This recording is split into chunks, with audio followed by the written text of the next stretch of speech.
নমস্কার এভরিওয়ান, সবাইকে ওয়েলকাম করছি নতুন একটি রেসিপি দেখার জন্য।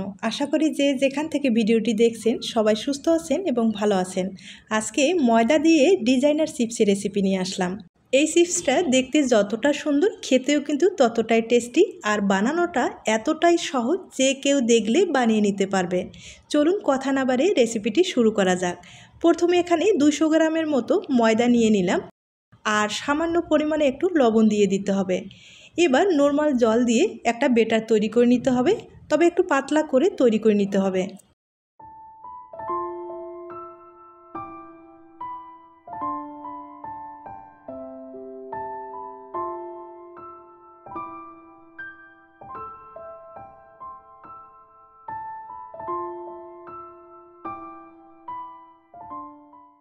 এখন এখানে দিয়ে দিব হাফ চামচের মতো বেকিং পাউডার, আর বেকিং পাউডারটা কিন্তু অবশ্যই দিতে হবে।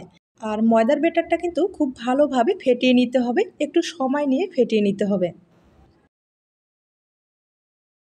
বেটারটা রেডি হয়ে গেছে, আর এদিকে একটা স্টিলের প্লেট নিয়েছি, হালকা করে তেল লাগিয়ে নিতে হবে। এরপরে কিছুটা বেটার দিয়ে দিতে হবে। এই চিপসগুলো খুব সহজভাবে তৈরি করব এবং দুই পদ্ধতিতে আপনাদের আমি দেখিয়ে দেব, যেটা ভালো লাগে সেটাই কিন্তু তৈরি করে নিতে পারেন। বেটার কিছুটা দিয়ে দিলাম, আর পাতলা করে কিন্তু অবশ্যই দিতে হবে। এই চিপসগুলো যত পাতলা করবেন তত ভালো হবে। এখন আমি ভাপ দিয়ে দিব প্রায় 30 সেকেন্ডের জন্য।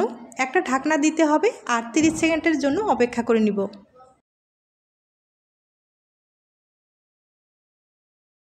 30 সেকেন্ড হয়ে গেছে, এখন তুলে নিতে হবে। আর গরম অবস্থায় প্লেট থেকে আলাদা করে নিতে হবে। তার জন্য একটা ছুরি দিয়ে সাইডগুলোকে একটু ছাড়িয়ে নিয়ে আলতোভাবে তুলে নিতে হবে। এখন ডিজাইনটা করে দেখিয়ে দিচ্ছি। আমি একটা স্কেলের সাহায্যে মাপ দিয়ে কেটে নিচ্ছি, তাহলে সবগুলো চিপস কিন্তু সমানভাবে হবে। চিপসগুলো দেখতেও ভালো লাগবে, একবারে বাজারের কেনা চিপসের মতোই লাগবে। এখন আমি ডিজাইনটা তৈরি করে দেখিয়ে দিচ্ছি। ডিজাইনটা তৈরি করার জন্য এখানে একটা কাঠের টুকরো নিয়েছি, আর এই কাঠের টুকরোটা দিয়ে আমি ডিজাইনটা তৈরি করে নেব।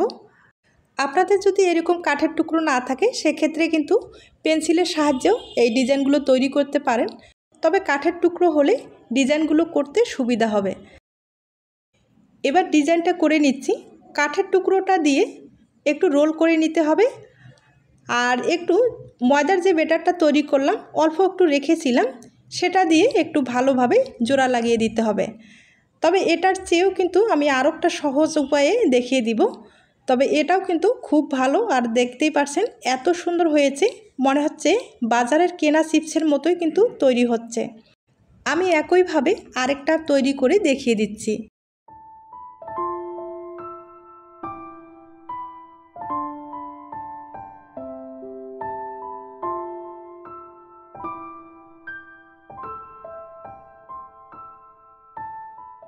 চিপসগুলো দেখতে কিন্তু ভীষণ সুন্দর হয়েছে, আর সবগুলো সমান হয়েছে। এবার চলুন আরেকটা সহজ পদ্ধতিতে আমি দেখিয়ে দিচ্ছি। আমি একইভাবে ভাপ দিয়ে নিয়েছি, আর এটাকে এখন খুব ভালোভাবে মথে মথে একটা সফট নরম ডো তৈরি করে নিতে হবে।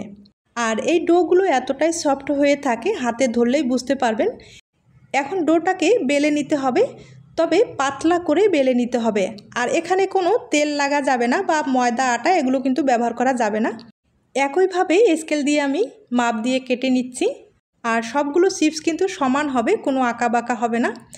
একই ডিজাইনে তৈরি করে নিচ্ছি, তবে এটা কিন্তু আমি মধ্যে একটা ডো তৈরি করে নিলাম। আর আগের যেটা তৈরি করলাম সেটা কিন্তু ভাপ দিয়ে সরাসরি এভাবে তৈরি করে নিয়েছি। আর সরাসরি তৈরি করে না নিয়ে আপনারা অবশ্যই কিন্তু এভাবে মথে নিয়ে চিপসগুলো তৈরি করলে ভালো হবে। আর দেখতেই পারছেন কত সুন্দর হয়েছে। আমি একইভাবে আরও দুইটা তৈরি করে দেখিয়ে দিচ্ছি। এই চিপসগুলো শুকারও একটা নিয়ম আছে, যেমন একটা আমি রেখেছি, হয়তোবা দেখে বুঝতে পেরেছেন।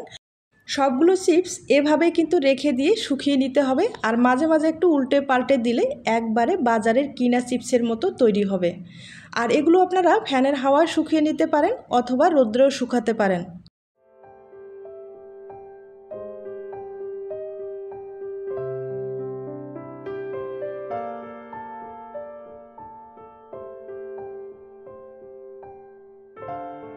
এই চিপসগুলো খুলতে একটু সমস্যা হলে হালকা করে কিন্তু কাঠের টুকরো একটু তেল লাগিয়ে নিতে পারেন, তাহলে আর কোনো সমস্যা হবে না। আমি একইভাবে সবগুলো চিপস তৈরি করে নিয়েছি, একবার দেখিয়ে দিচ্ছি। তবে যেভাবে এখন দেখতে পারছেন এভাবেই কিন্তু ফ্যানের হাওয়া বা রোদ্রে শুকিয়ে নিতে হবে।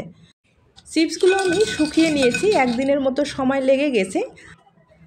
প্রথমবার যে চিপসগুলো তৈরি করলাম সেগুলো কিন্তু যেটা জোড়া লাগিয়েছি সেটা কিন্তু একটু ফেটে গিয়েছে, হয়তোবা দেখে বুঝতে পেরেছেন। এই চিপসগুলো যখন তৈরি করবেন ভালোভাবে জোড়া লাগিয়ে দিবেন। আর দ্বিতীয়বার যেগুলো তৈরি করে নিয়েছি সেগুলো কিন্তু খুব সুন্দর হয়েছে। এখন চলুন আপনাদের আমি তেলে ভেজে দেখিয়ে দিচ্ছি। এই চিপসগুলো হালকা আঁচেই ভেজে নিতে হবে, নাহলে পুড়ে যাওয়ার সম্ভাবনাটা বেশি থাকে। এগুলো ভাজতে গেলে একটু ডুবা তেলেই লাগে, তাহলে কিন্তু ফুলে একবারে ডবল হয়ে যায়। যাই হোক, চিপসগুলো কিন্তু ভাজানোটা খুব সুন্দর হয়েছে। একইভাবে আমি আরেকবার ভেজে দেখিয়ে দিচ্ছি। এবার চলুন একটা আমি ভেঙে দেখিয়ে দিচ্ছি। তার আগে ছোট্ট একটা রিকোয়েস্ট থাকবে, যদি রেসিপিটি আপনাদের কাছে ভালো লেগে থাকে একটা লাইক দিতে ভুলবেন না। আজ তাহলে এ পর্যন্ত। সবাই সুস্থ থাকবেন, ভালো থাকবেন এবং নিরাপদে থাকবেন। নমস্কার।